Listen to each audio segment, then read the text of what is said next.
feel so blessed to be able to come back every August and see you folks, and it's a great honor and it's a great opportunity. Stephanie Wesco, many of you have heard her name. In a few minutes, she's going to give you quite a fascinating testimony and what God's done in her life. So Stephanie and her late husband, Charles, were missionaries to Cameroon, and she's going to talk to you about that story. Stephanie now works, actually, she's consuling people. So Stephanie went through a pretty tough situation with her husband being shot and bringing back her family of 8 kids. And through that whole process, isn't God great how he does that? But through that process, he's taken her to a place where she's helping others now. And she's working in the ministry. So you're going to hear a lot about Miss Stephanie this morning. And she's real approachable after church or something. She'd love to talk to you folks. And but she's going to go ahead and give you her testimony. Thank you, Stephanie.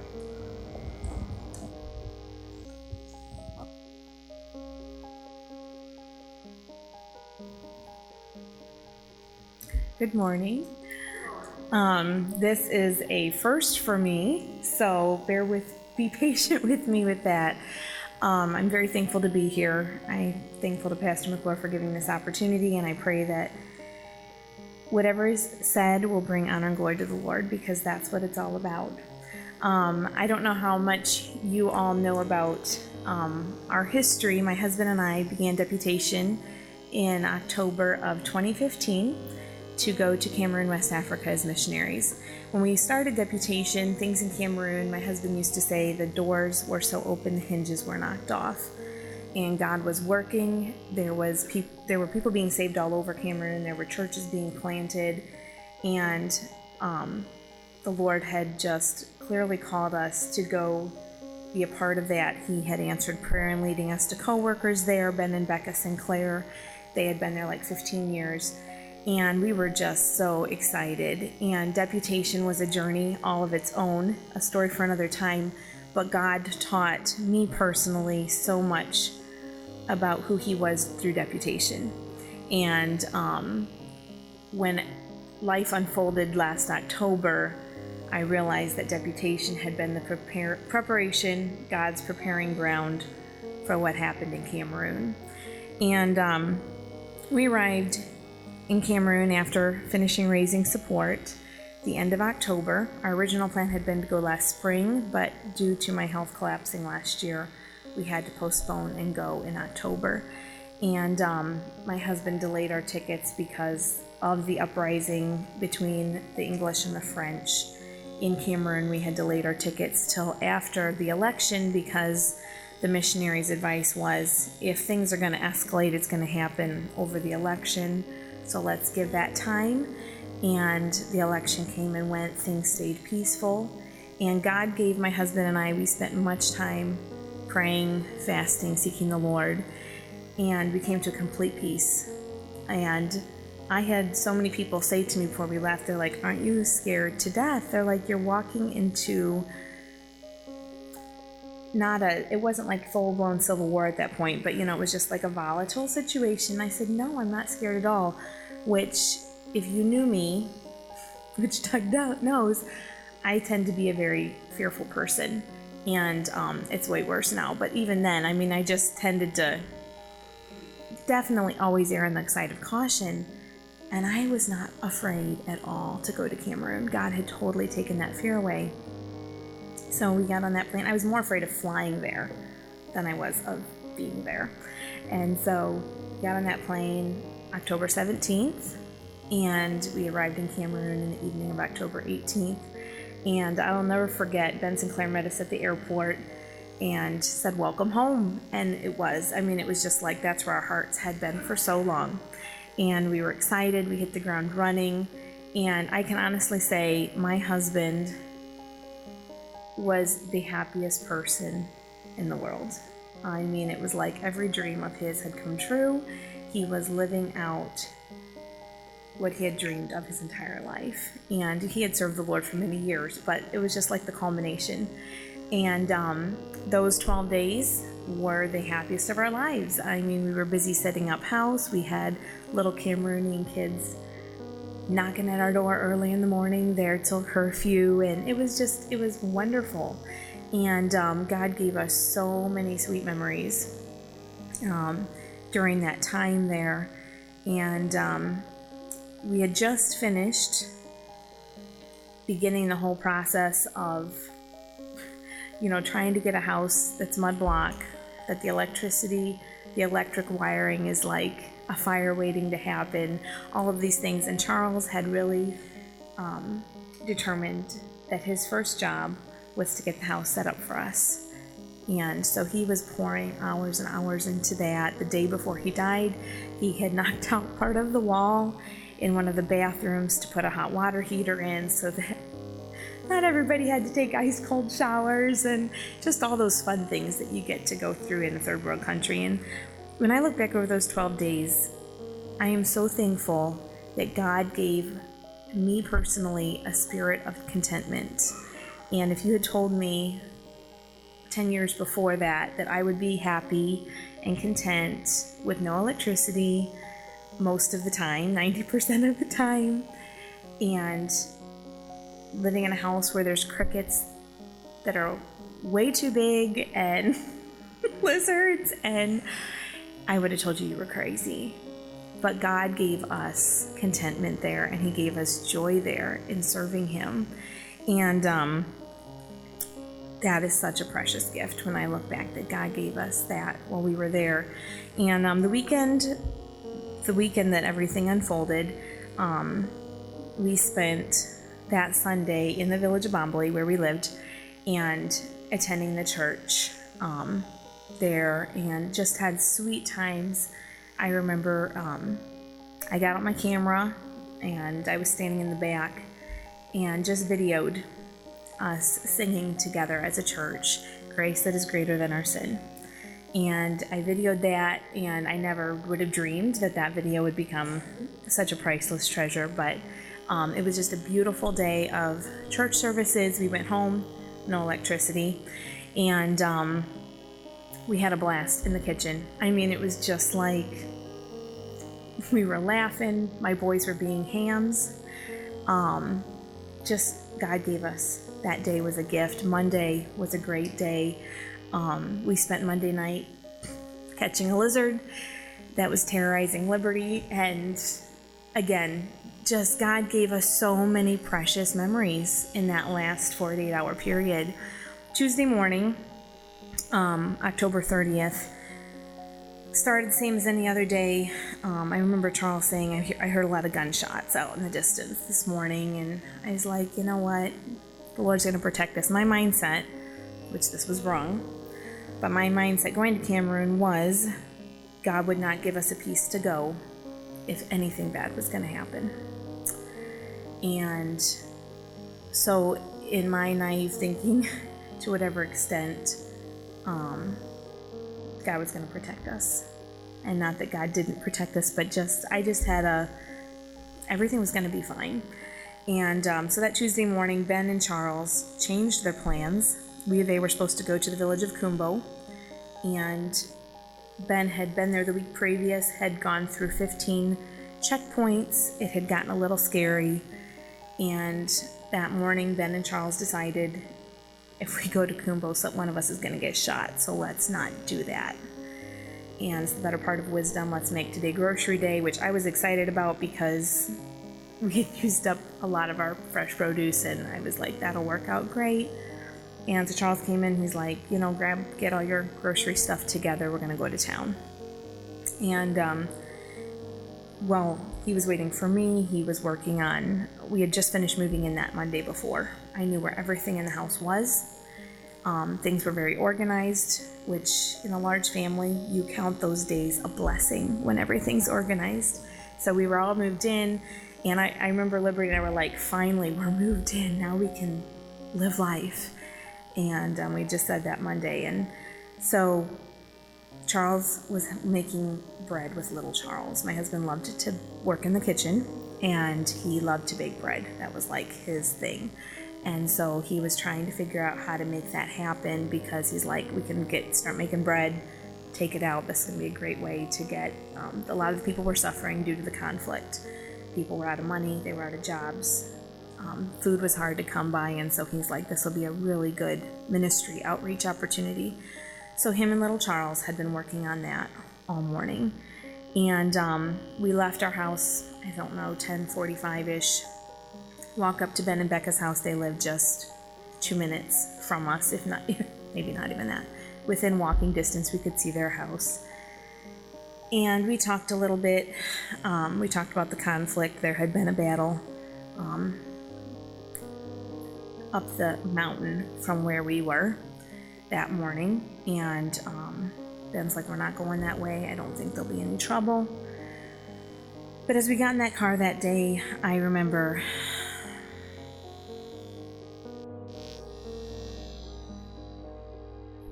asking my husband to pray that God would protect us.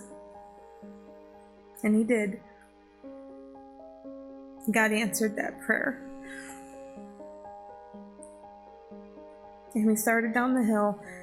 We lived at the top of everything's mountainous, but we lived at the top of a big hill, and so we all started down the hill, and things were quiet that morning because of all the shooting that had happened up the hill. Everybody, if you hear shooting, you just kind of stay inside or stay close to home. And we saw a few people out, and we were just talking. My husband loved to talk, Ben loved to talk, and we were still learning, so it's like constant questions. And Ben decided to, he's like, let's not take the main road, let's take this back road. So we took a back road, which was extremely bumpy, and we got out to the main drag, and we had just gotten out to the main drag, and we're in the village of Bambui. Bambui and Bambuli kind of intersected, and so we had just gotten into the village, and we passed a couple police stations, and every police station Ben stopped and got the, can I go forward? Do I go home? And the police were, they were like swinging their AK-47s around like life was great.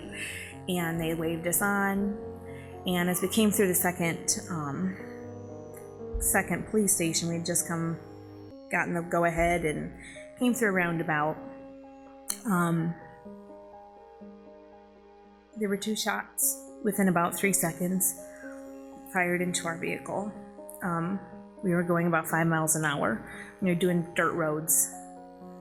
You don't go very fast there's huge potholes at every turn. So we were going very slow. And from our side of the vehicle, there was 2 shots fired into that car. And when the first one hit, I just remember taking Charles and throwing him down and laying on top of him. And the second one hit. And I remember hearing the car gun and thinking, oh, thank you, Lord, no one's hit. Ben's driving. And little Charles, as I sat up, I was just kind of dazed. And I looked at Ben, because it was Ben and Charles. And then little Charles was behind Ben. I was behind my husband. And I remember looking at Ben and saying, thank you, Lord. And little Charles sat up and said, Dad, are you okay?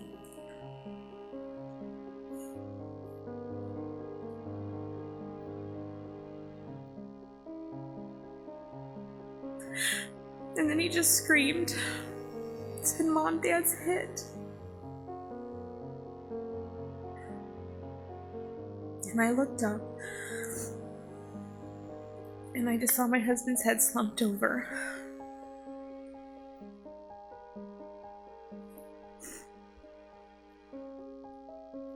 And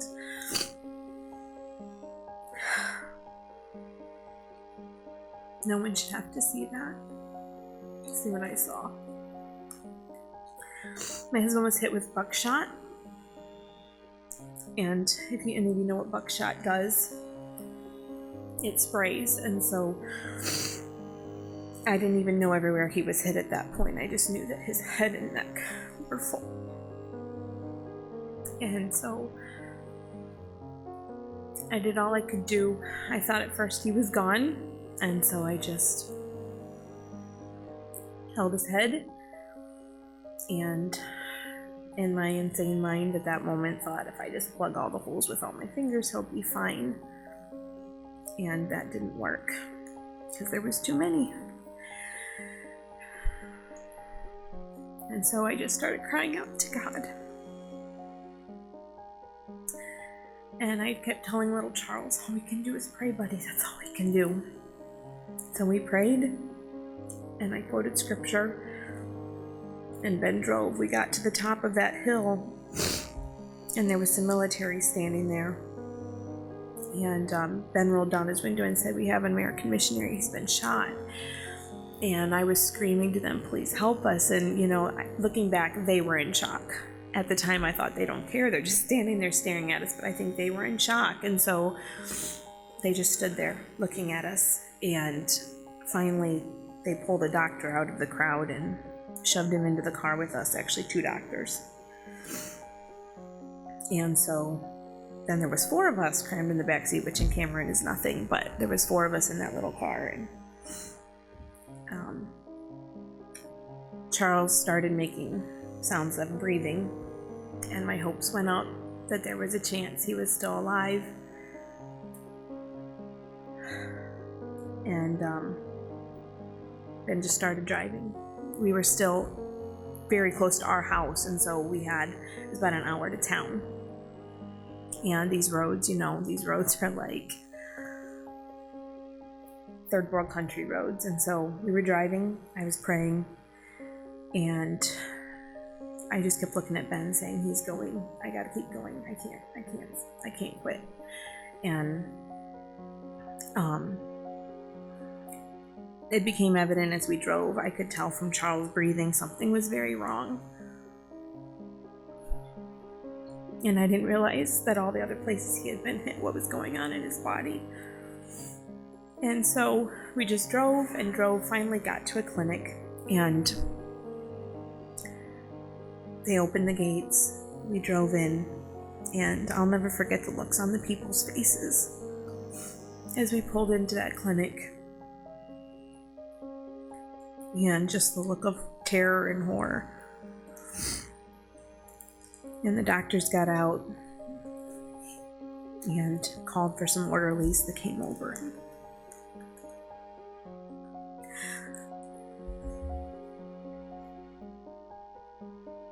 They made me let go of him and took him inside, and as they pulled him out of the car, one of his shoes fell off. That's the only thing I have left of him from that day. But they took him inside, and then they grabbed me, and they took Charles and Ben to another room, but they grabbed me, and they're like virtually carrying me inside, and I thought, what are they doing? And they got me inside, and you know, things that when you look back are a blessing from the Lord and a gift from the Lord. And that was a gift from the Lord that they took me back. And they thought I was shot because of what I looked like. And so they were trying to lay me down next to, you know, on this other bed. And, you know, I look next to Charles, and there's another guy they're working on stitching up. And it was like living in a living nightmare. You know, you're in a clinic in a third world country. There's no electricity. There's no running water. It's just you and God. And I needed that time. When they brought me in, and I saw Charles from the front.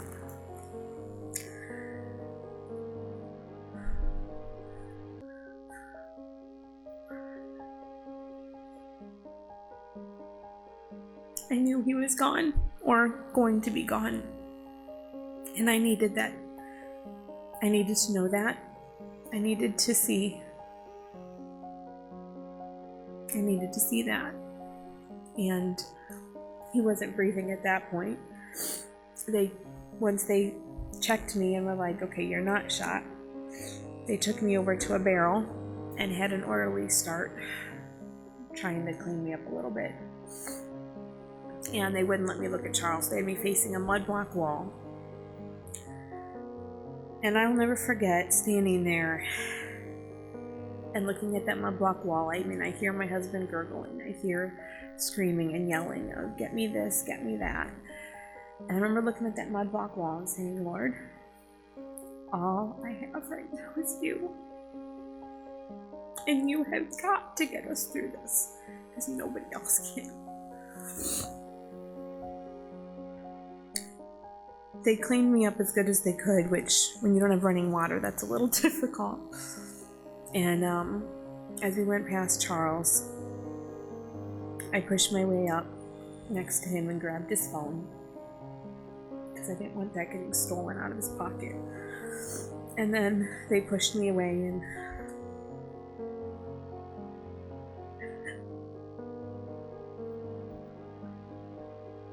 they'd taken his socks off. And the last thing I saw was his feet because I couldn't bring myself to look at his head again. And his feet were turning that deathly color, and I remember just rubbing him and saying, "Please, God, let him be ticklish again." And there was no response. But the Lord brought that verse to mind. How beautiful are the feet of those that bring the gospel of peace. And that was the greatest gift God could give me at that moment. Because I knew we were where God had wanted us to be. And though I didn't understand everything, there was nothing more beautiful to me at that moment than the feet of my husband. I went into the other room with Ben and little Charles. I don't call him that anymore, but that's what we called him then. And I didn't want to tell them what Charles looked like. I didn't want them to, I think Ben had seen it, Charles hadn't, and I didn't want to tell him. And so I just tried, when your 11-year-old son is curled up in your lap, that's tough.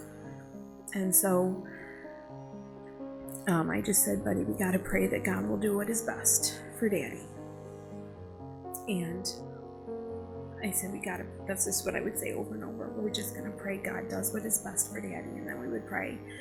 And God was so good. He gave us, there was a Cameroonian lady there. There was a man. And they brought us water. And the worst tasting chocolate you have ever had in your entire life. If you've ever tasted like bitter baking chocolate that's dark, that's like enough to make you vomit, that's what they shoved. Literally, they were shoving a bar of it in each of our mouths. And I'm so thankful because that was the only thing I ate for like 2 days.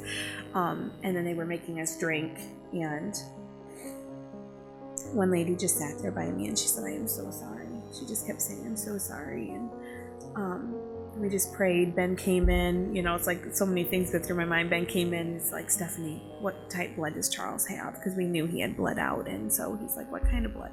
"What type blood?" And I'm like, "We're both O positive." He's like, "Oh, so am I."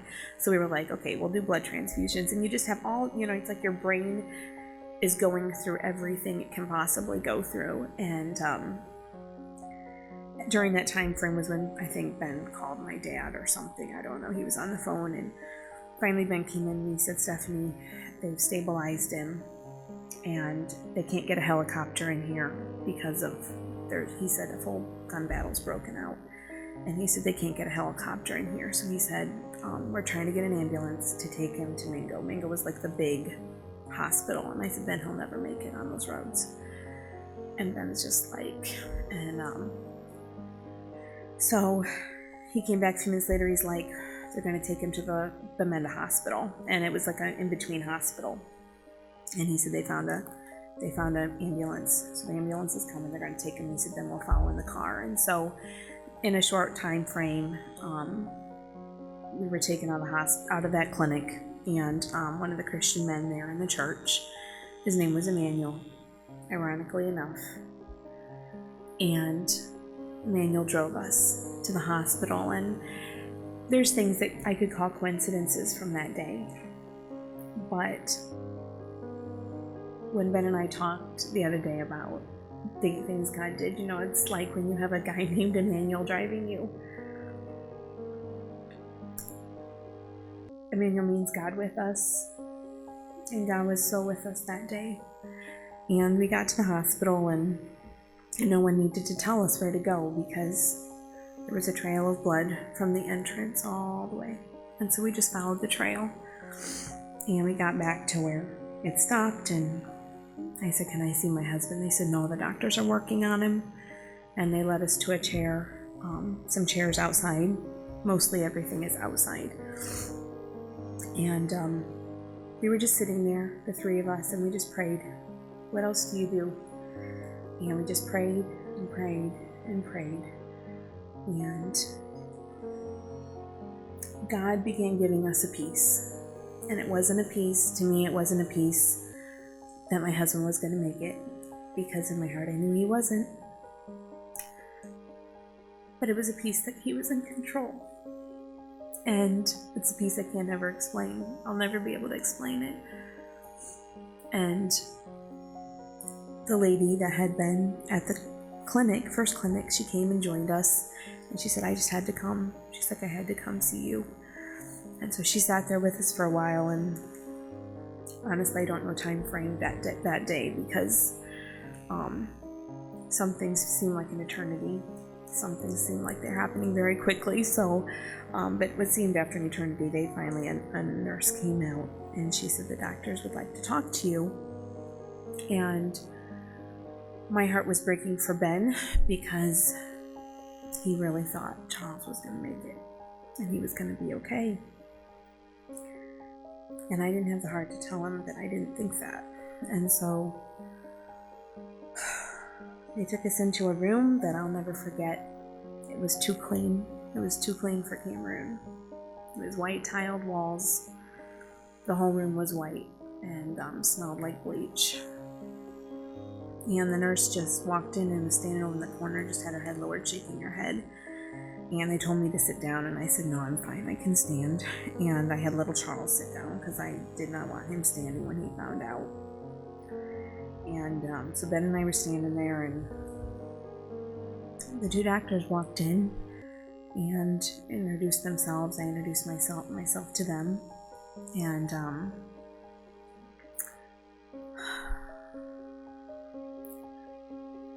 the doctor just started telling me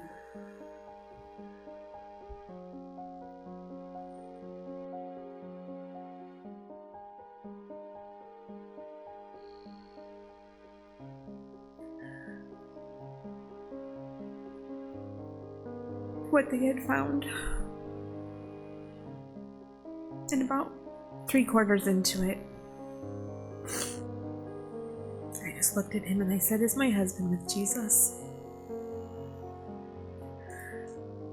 And he shook his head and he said, yes, he is. And I'll be honest with you, part of me at that moment felt relief, because I knew when I had seen Charles, I thought if he lives, he's going to be a vegetable the rest of his life. And my husband, if you knew him, he was one of the most visionary go-getters I've ever met in my entire life. And no grass grew under his feet. Ever. And he always had a plan. He always was working that plan, and he was always in fast forward mode. I mean, it was like, I felt like I spent my life running to keep up with him. And so the thought of him being a vegetable killed me. And 6 weeks before Charles was killed, I feel like I should share this with you. It was my 6-year-old's birthday party, and my son Samuel had his birthday 6 weeks before we left for Cameroon, and we were sitting around the table. Samuel was opening his gifts, and as was classic of my husband, he began talking to the kids about all of the crowns that God promises to believers for faithfulness. And that was one of my husband's favorite topics to talk about and to study and to work towards. And they're sitting there talking, and they're reviewing them all, and Charles loved to quiz the kids on them. And the last one he talked about was the martyr's crown. And he talked about it with so much desire. And I got mad. And I was like, how can you talk like that when you have 8 kids? And why are we bothering to go to Cameroon with you talking like that? And he's like, I'll serve the Lord 40, 50 years. He's like, we got a lot to do in Cameroon before I die. So he's like, let's give it 40, 50 years But he's like, honey, we gotta go sometime. So he's like, you might as well get the martyr's crown out of the deal. I was like, he had a morbid sense of humor sometimes, and I was like, whatever. But I was not happy with him.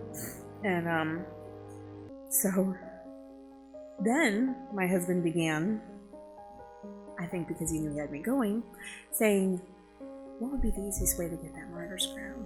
And then I really was not happy.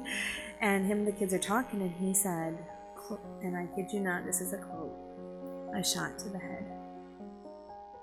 That would be the most painless way to meet Jesus.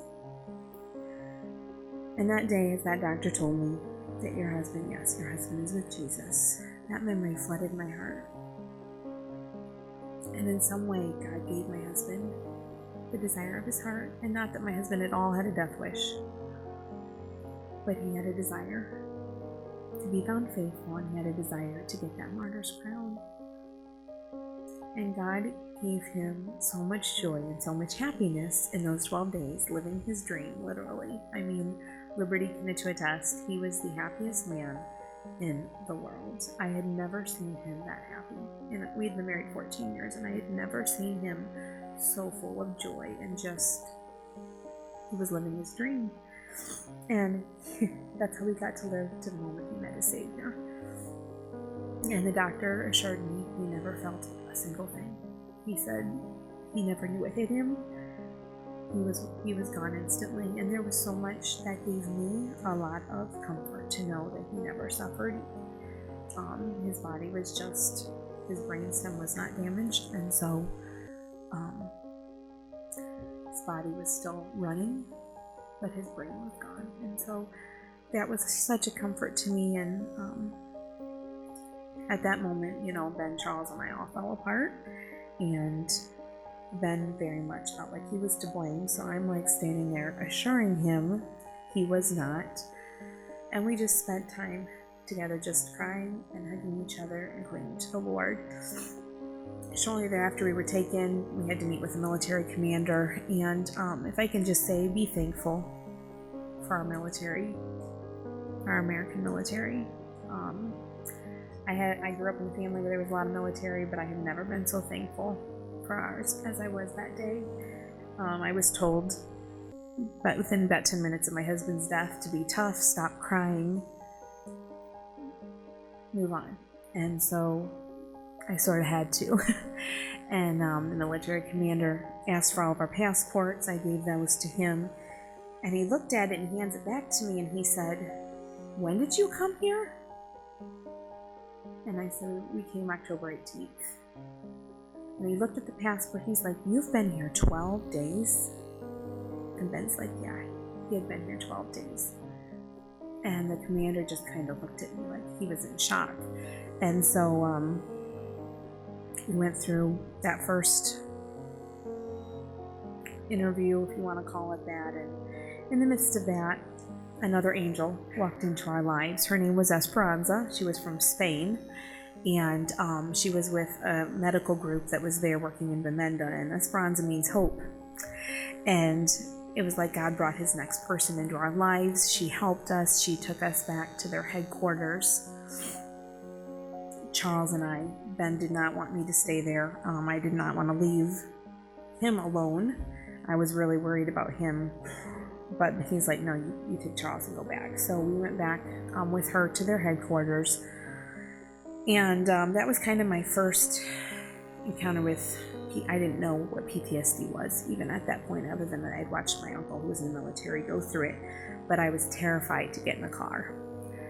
And she kept assuring me, it's fine, there's totally peaceful, we're in the city.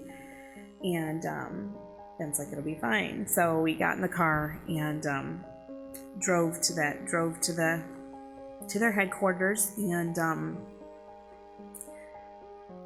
these were unsaved people, but they showed us so much love. They gave Charles new clothes because Charles' clothes had gotten messed up too. And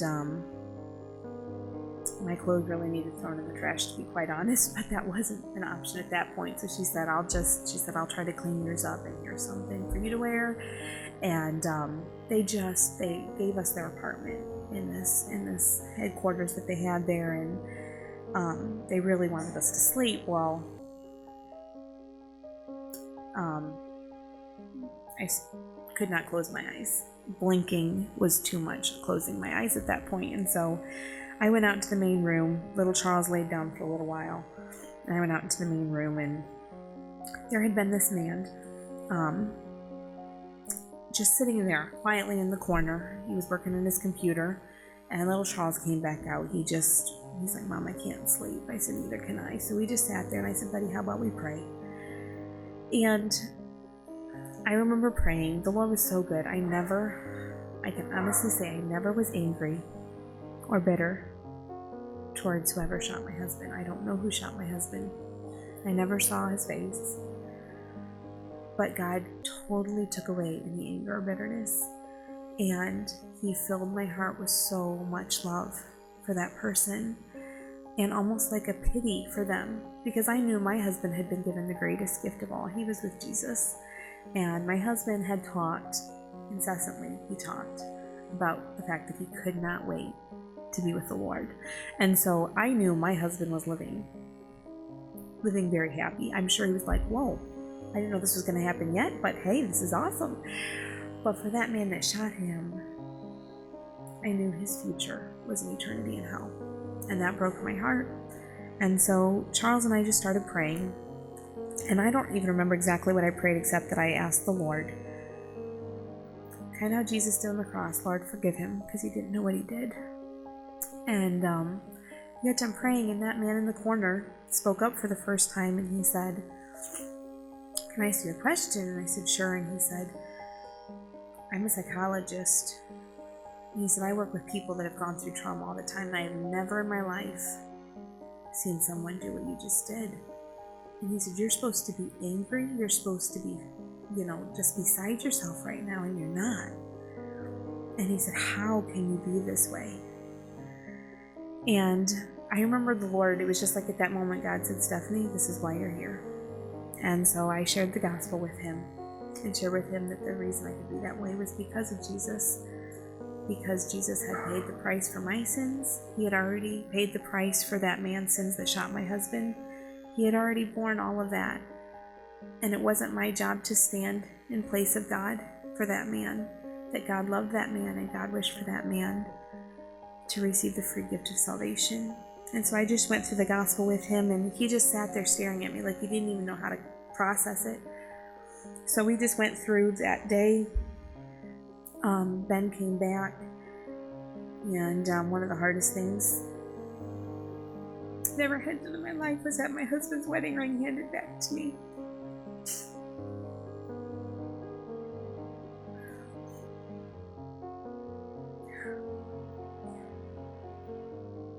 We got a call from the ambassador that day. His condolences, saying, the government's here to help you in any way you need. And I talked to my dad at some point, and Dad said, Stephanie, there's already kids being saved because of this.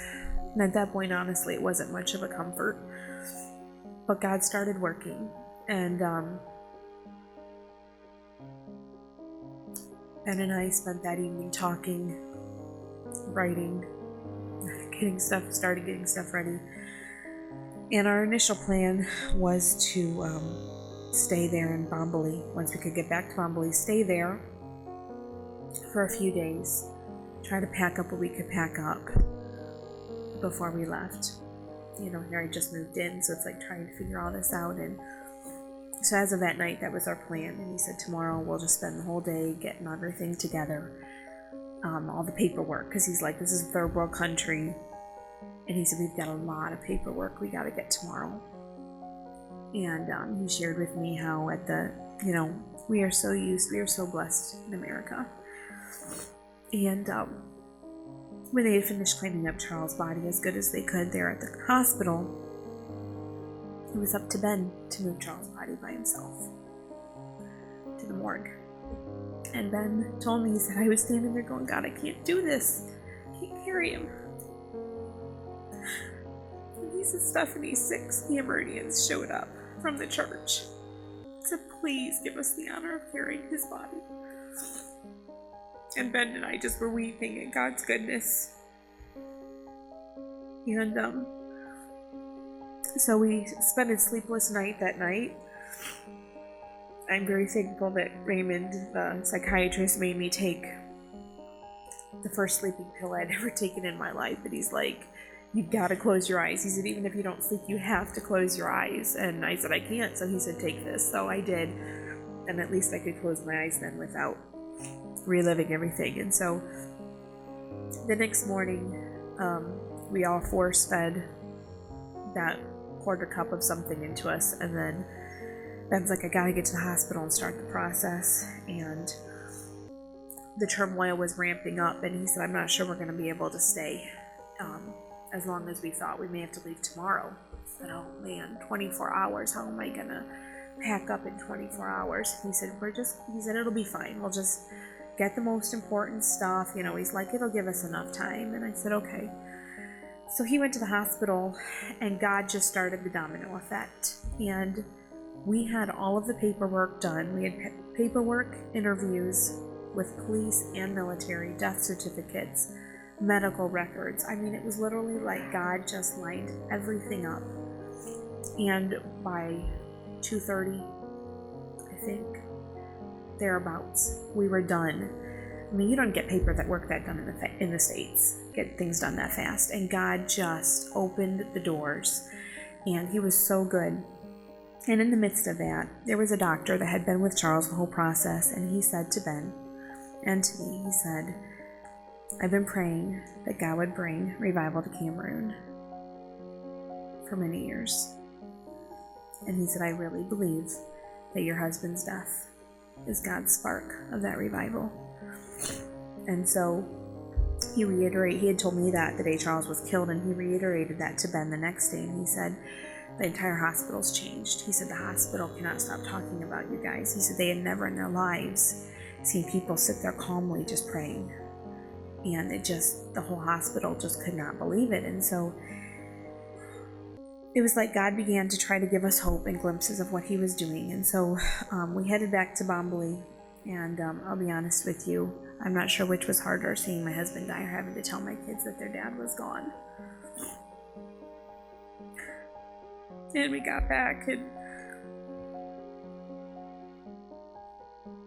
Becca Sinclair and Liberty, there's no words for how thankful I am for them.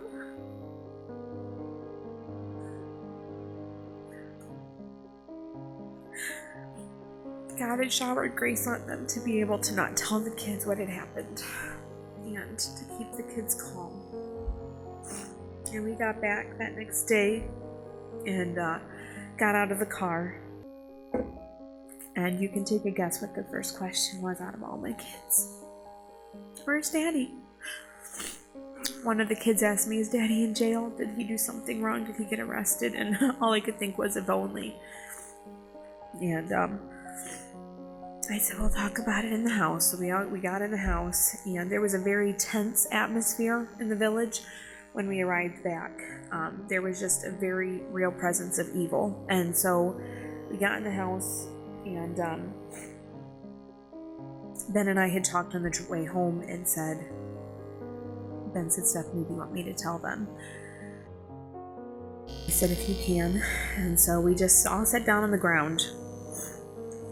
Ben is an amazing man, and he just sat down Indian style on the ground with all the kids around him and read Psalm 23, and just gave him a very small scale of what had happened.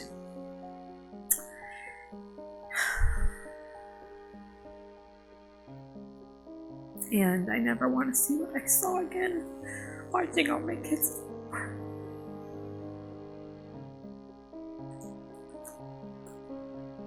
And we sat there, we cried, we prayed, we quoted scripture, and then I remember having to look at the kids. Becca looked at me and she's like pointing at her watch, because at this point our time frame had gone down to having to leave in an hour.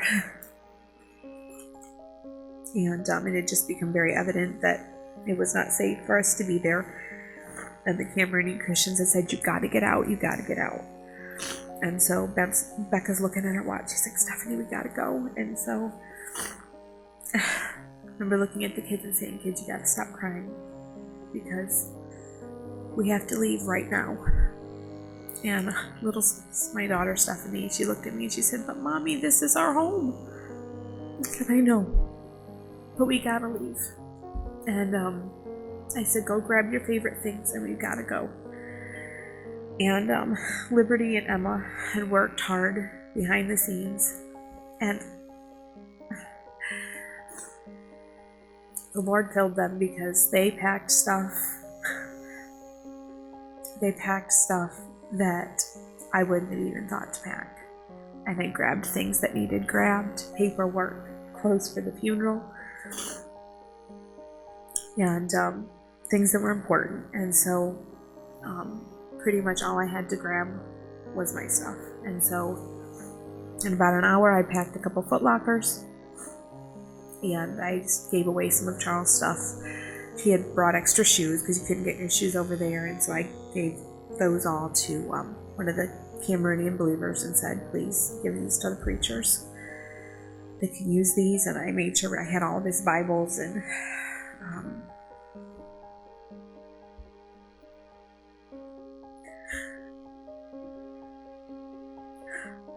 I grabbed his clothes for him to be buried in.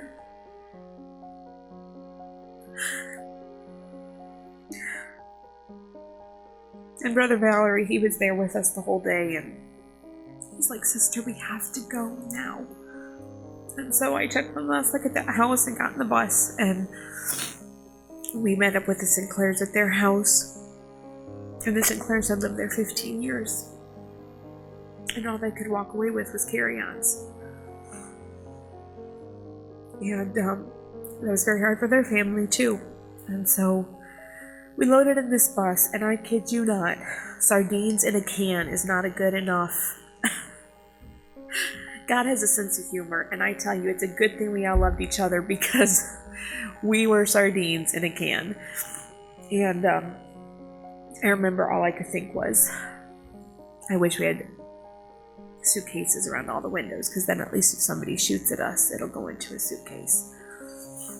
But there wasn't. It was people. And so as we were leaving that village, all I could think was, "Lord, blind their eyes." And God did. As it turned out, the village turned into a gun battle 10 minutes after we were out. And God had blinded the eyes of those who were there to do us harm. And so we got out. The military escorted us from Bamenda into the French region. We stayed with missionaries one night that were such a blessing.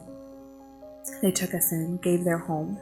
You know, there was a lot of us, and they gave their home to us. We stayed there, worked on repacking stuff that had just been thrown into suitcases and trying to prepare it to be flown back to the States. And the Lord's presence was so real to us during those days. We spent hours in that car just singing. And I truly believe that's one of the only reasons any of us came back sane, because his joy that he brought through those songs were our strength. And the Lord got us to Yaoundé, the capital city, and the love we were shown by the Cameroonian believers was just astounding. We had so many believers coming to us saying, "Thank you, we're so sorry, but thank you for coming, and thank you for loving us." And the verse that's come to mind so many times since then is, "Greater love hath no man than this, that a man lay down his life for his friends." And what God has done, I think I'm going to share it later on, but what God's done in Cameroon since my husband's death, only God can do. And my husband's whole goal, his entire life's goal, was to bring honor and glory to the Lord Jesus Christ. And he wasn't perfect, but none of us are. And his entire goal was to glorify the Lord. And his favorite life verse was Philippians 1:21, "For me to live is Christ, and to die is gain." And he lived that verse out. And through my husband's death, God has brought so much glory to himself. And if you can come away from anything today, it's like, don't look at me, because I'm flesh, I fail on a daily basis. Look at Jesus, looking unto Jesus, the author and the finisher of our faith, who for the joy that was set before him endured the cross, despising the shame, and is set down at the right hand of God. And if we can keep our eyes on Jesus, he can get us through anything. It doesn't make it easy. It doesn't mean it'll be a smooth path. But we can do all things through Christ who strengthens us. And my only desire is that what God has allowed, that through all that God has allowed, that his name would be honored and glorified.